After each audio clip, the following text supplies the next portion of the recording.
Okay, we'll resume our meeting. It's Thursday, November 17th. Ross Board of Education will move right into our regular board meeting, and we'll stand for the Pledge of Allegiance.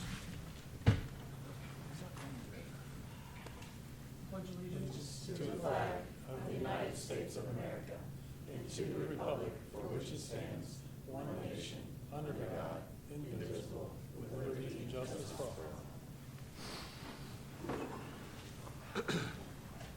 Dr. Kunkel, would you like to review the agenda, please? Yes, just some highlights for the agenda tonight. We have new nutritional standards for your approval, and thank you to Mrs. Truesdale for those standards. There are 2 overnight trips for your approval. Show choir is going to West Virginia, and the wrestling team is going there also. And then there's the approval of the 5-year forecast under the treasurer section. So those are the highlights of the agenda tonight. Thank you. We'll move on to number 4, which is approval and correction of the minutes of October 20th, 2022, regular board meeting. Can we get a first to approve those minutes? Motion. Mr. Chanel, can we get a second, please? Motion. Mrs. Hayes, Mrs. Logan, could you please call the roll? Mr. Schnell? Yes. Mrs. Hayes? Yes. Mr. Kleinfelter? I'll abstain. Mrs. Webb? Yes. Mr. Van Winkle? Yes. Okay, we'll move on to section 5, public participation. First one we have up here is Katie Reed. If you could please come up, Katie. And then just state your address. 2850 High Street. 25th High Street. Okay, floor is yours, Katie. You have 3 minutes for public participation. Mrs. Webb is going to time you. When she raises her hand, that means you have 30 seconds to go. But if you need to finish out your point, go ahead and finish out your point. It's not a hard 30 seconds, but just to give you some gauge of the 3 minutes, okay? Thank you. All right, I'm here to talk to you about the mental health in our school. And so I understand that you've probably had a few complaints about the mental health in our school, and I just want to get an opinion, and I want to get some of our students' opinions across. And so I recently took a poll to get some opinions of what the students thought about the Character Strong program and the wellness check-ins. And so I asked them on a rating of 1 to 5 of what they thought of the Character Strong program. And 1 is being that they don't really like it and they don't think it's working. And then 5 is being that they find that it's doing something and it's really working and that they really like it. 44% said that they don't like it, and then 41% said that it's all right, but they don't really think it's working. 13% stated that they somewhat like it, and then they somewhat don't like it. And then 2% said that they like it. And then I went ahead and asked to elaborate why they said what they said on their answers and in their rating. Most said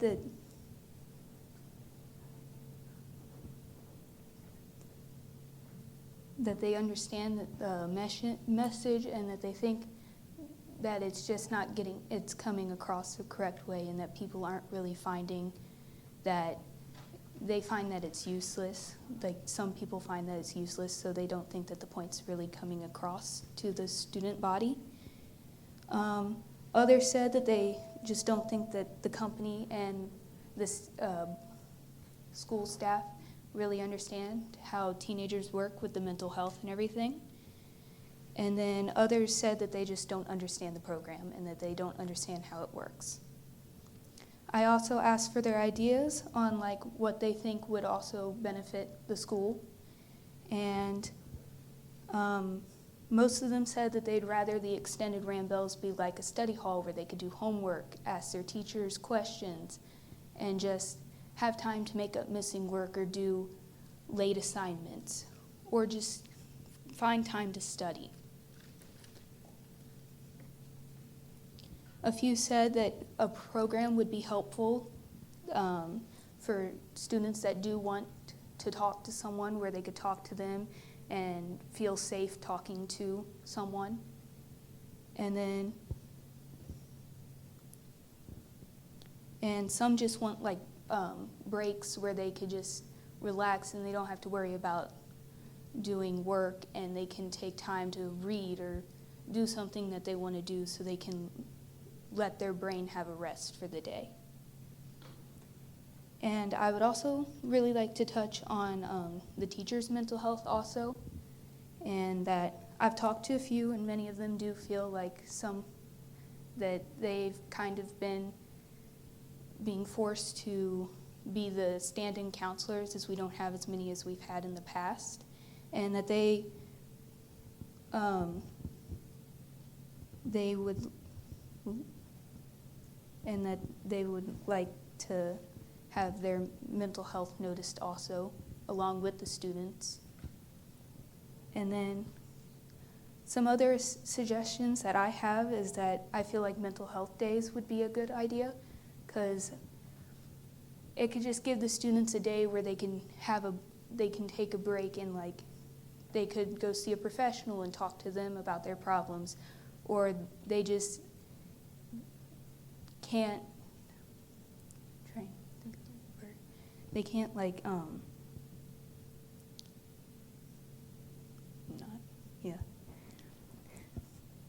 they can also talk to their family and friends at that point to talk to them about their issues, or do missing work and stuff also if they need that break.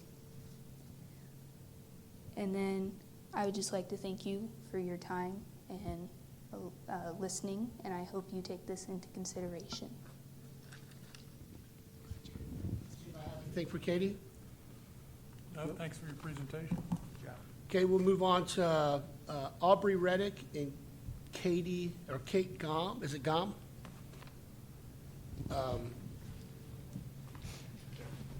Same thing. Take your time, but it's 3 minutes. She'll raise her hand when there's about 30 seconds to go, but just kind of wrap up your conversation, but take as much time as you need to kind of get through it, okay? Okay. So our issue is that we believe the school starts too early, and we think this is affecting the student population in a very negative way, in that teenagers require a certain amount of sleep to be able to perform well. And with our current start time, we think that is not working properly. To accomplish to find our information, we created polls on Schoology and had the school students answer. We did research, and we interviewed some teachers. Some things that we learned during our research and through our polling and stuff like that is 78% of the students here only get 4 to 7 hours of sleep each night, which is under the recommended hour of 8 to 10.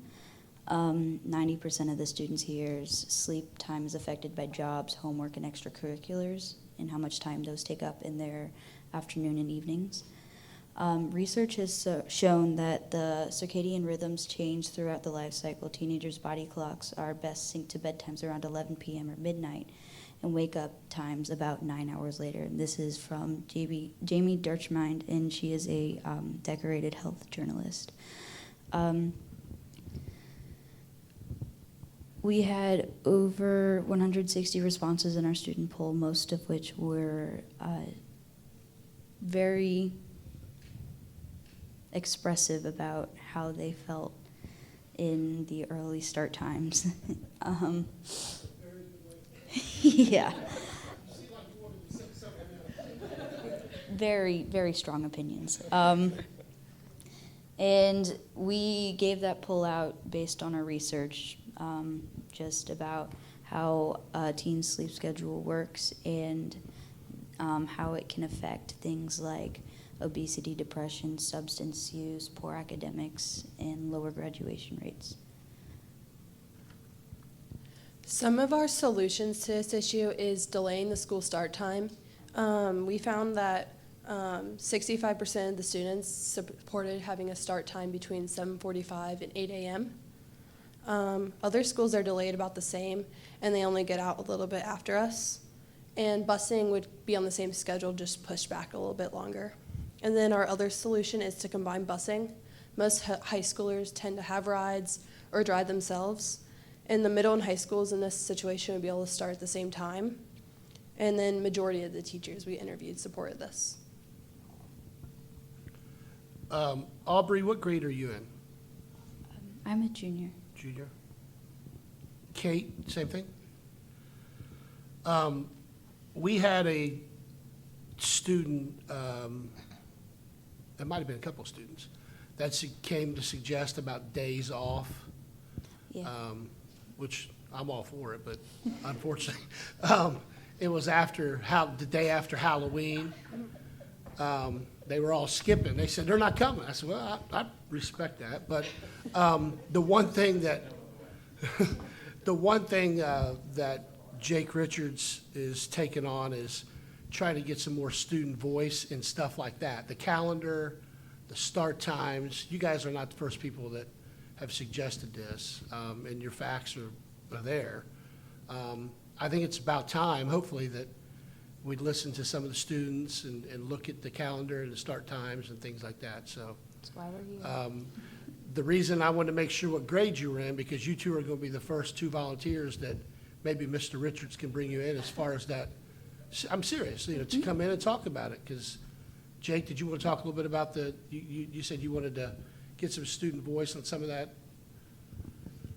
Sure, yeah. We are in the process of putting together a plan to empower our students and to amplify their voice, not just give them a voice, but amplify their voice in some of these big decisions that we make as a district to make sure that the people we're here to serve, which is you all, we are serving as well as we possibly can. And it does come down to decisions like this that, a lot of school districts just make and then say, hey, deal with it. We want to make sure that we are serving you all well. And so we are planning to put together a couple of different groups with a couple of different missions to make sure that we're doing that in the near future. So stay tuned on that. And thank you for your presentation. Does anybody have any questions for these guys? Thank you so much. Thank you for your time. Yep. Okay, Ellie Finger.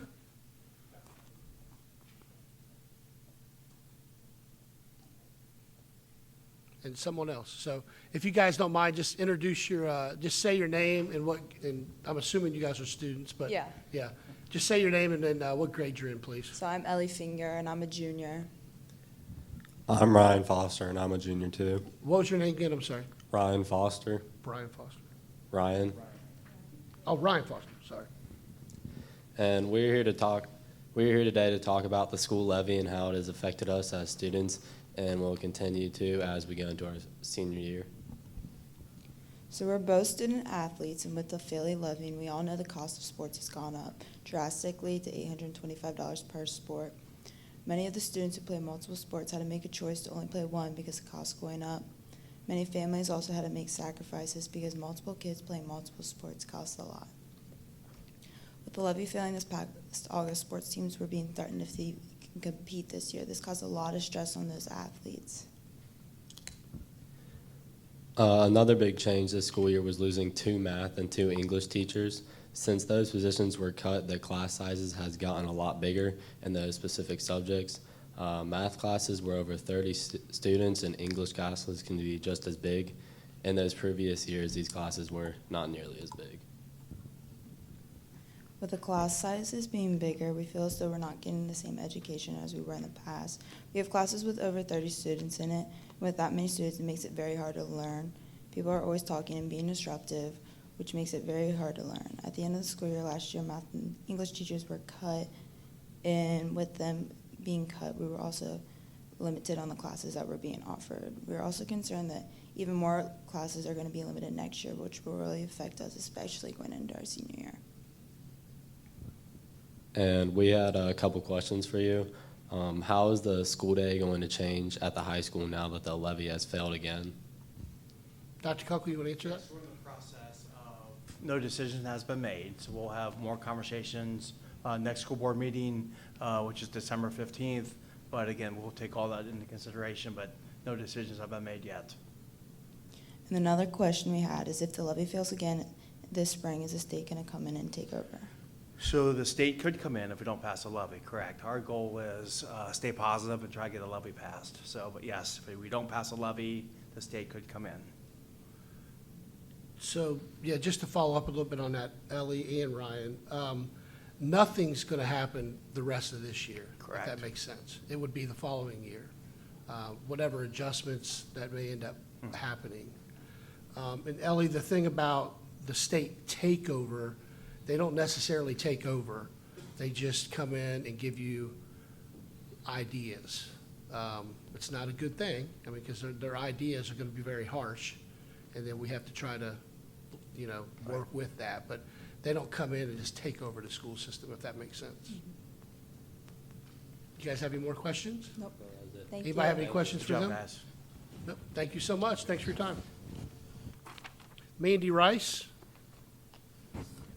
wants to talk about the November levy and efforts moving forward. Hi, thank you. I am going to look at my phone because that's where I've made some notes, because the main purpose of me speaking is to thank a lot of people, and there's a lot of people to thank. So I'm Mandy Rice, kind of helped lead the levy campaign these past two go-rounds. But first I want to thank Dr. Conkle and his team for his continued communication with and support of our campaign efforts. Research shows that would be absolutely an impossible feat without that, so I'm very thankful. I'd also like to thank and give a shout out to the community members that even from August to November stepped up and served on what was a small but mighty team that includes Renee Durham, Erin Wilson, Lisa Whittemore, Sarah Bossi, Tiffany Pauling, Megan and Chad Cornelius, Jennifer Hamlin, Angie Kroger, and Krista Rauch.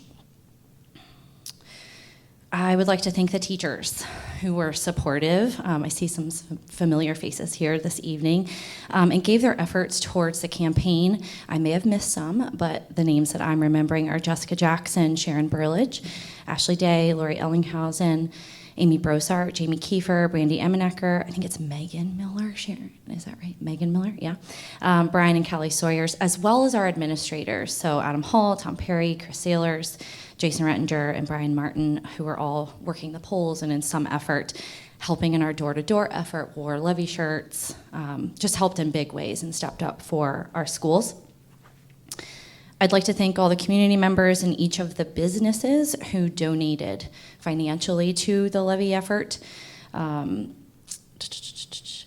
even those community members and some students who showed up on a Saturday morning at 8 a.m. to help us go door to door. That was really awesome to see them out.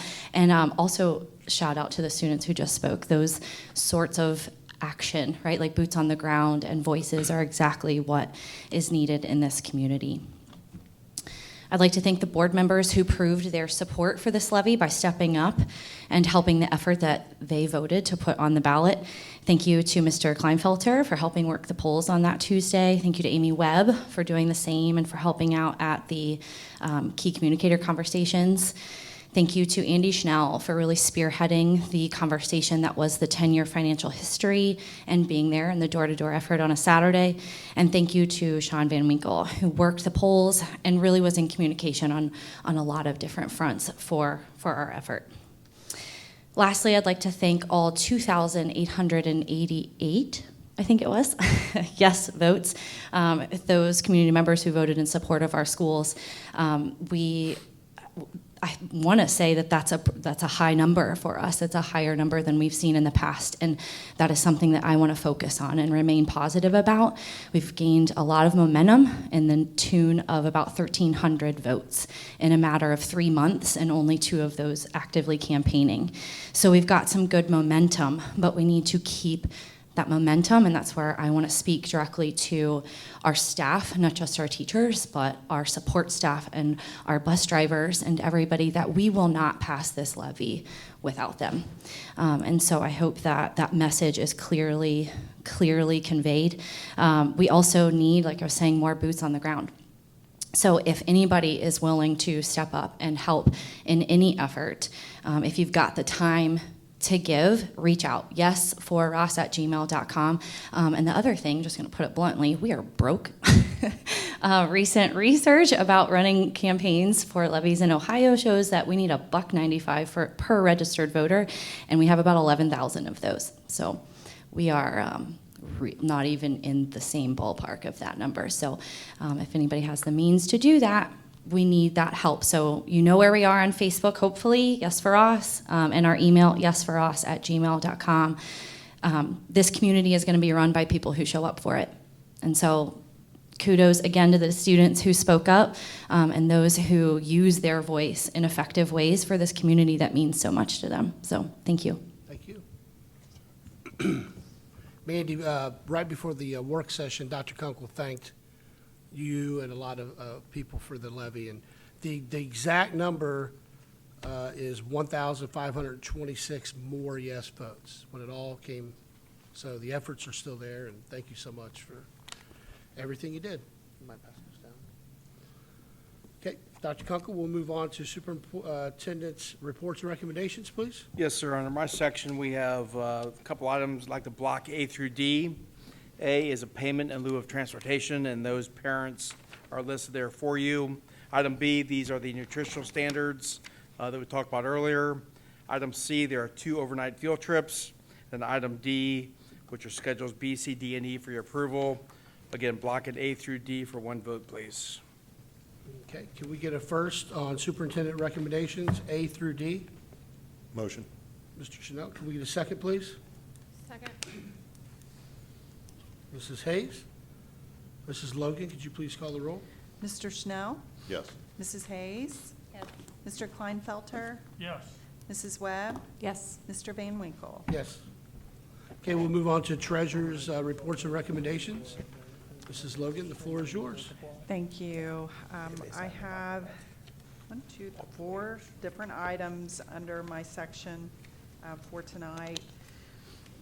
You're going to see the investment report and the treasurer report, which look the same as you see each month. Then there's going to be some invoices.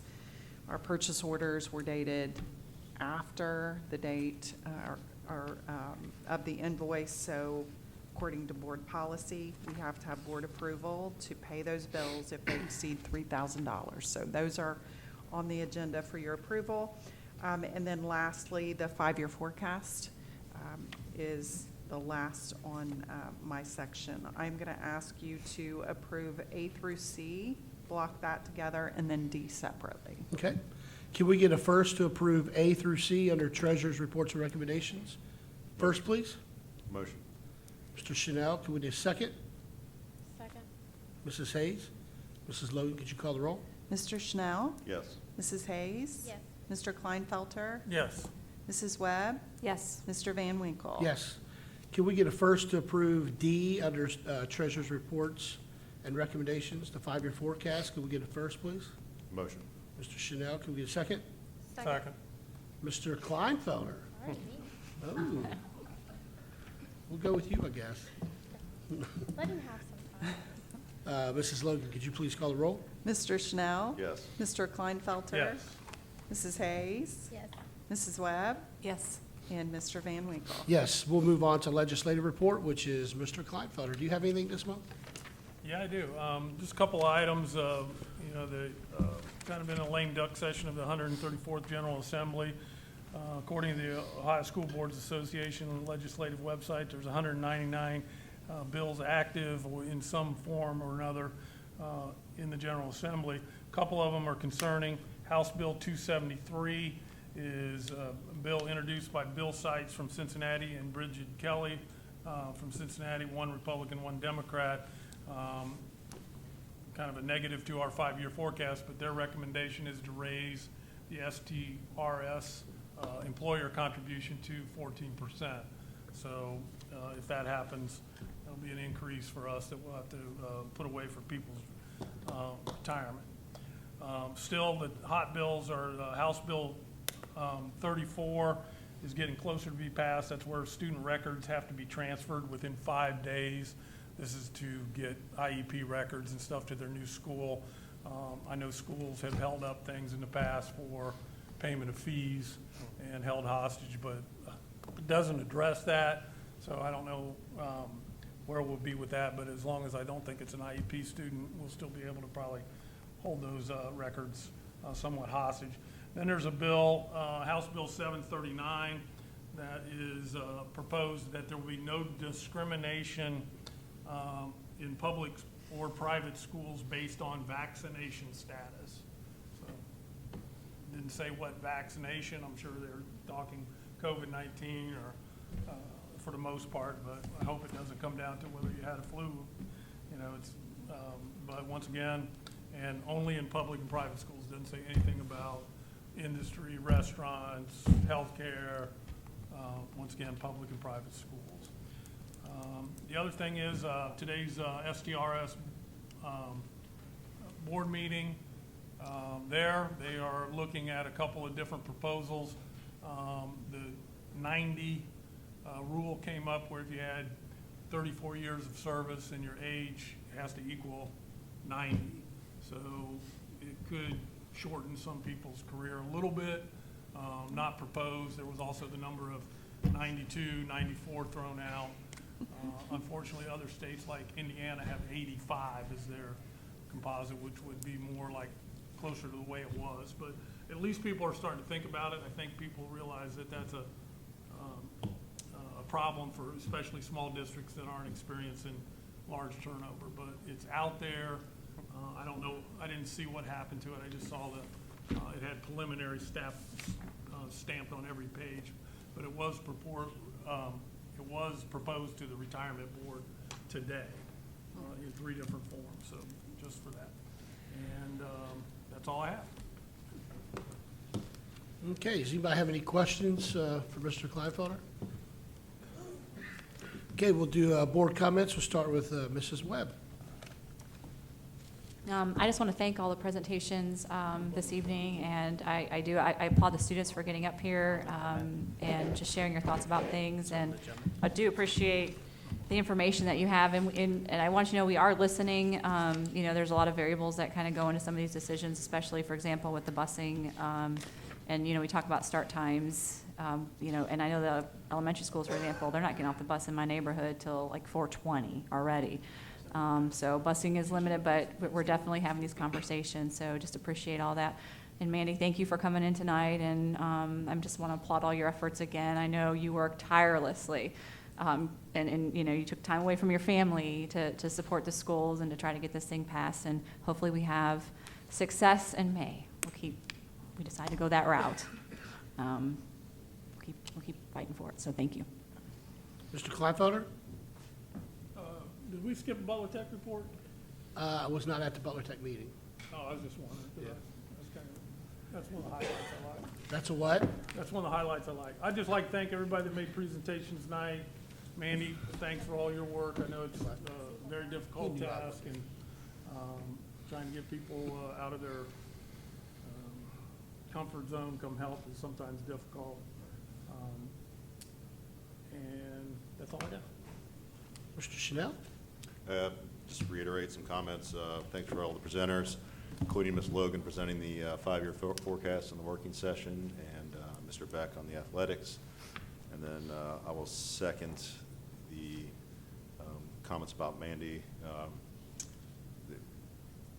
Not just the time, but your energy through all of it is, you know, you got a lot more energy than I do. It's so you know, you hit on a lot of people that helped out, but you in particular we can point to for that 1,500 gain in votes. So thank you. Mrs. Hayes?